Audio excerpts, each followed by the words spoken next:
Sa ngayon po ay according po sa office po ni ES, as we speak, hindi pa po ako nabibigyan ng anumang detail kung nakatanggap na po sila ng invitation. Pero so dapat sa invitation nakalagay po sana kung sino yung mga tao na iimbitahan.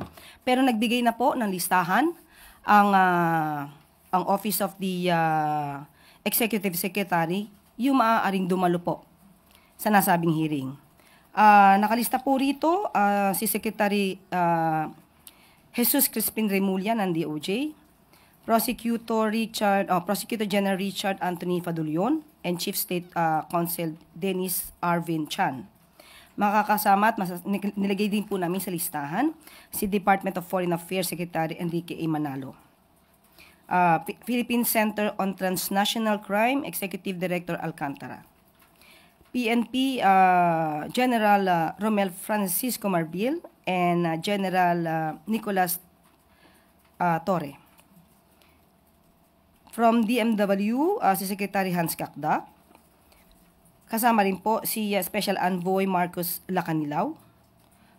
And from the SEC, Attorney R.J. Bernal and Attorney Ferdinand Logi Santiago. Ma'am, what led the palace to reconsider?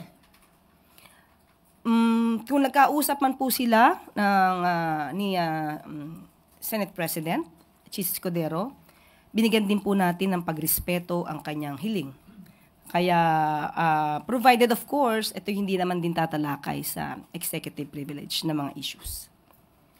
Pero to be clear, ma'am, these officials can still invoke executive privilege during the question and answer, no? Opo.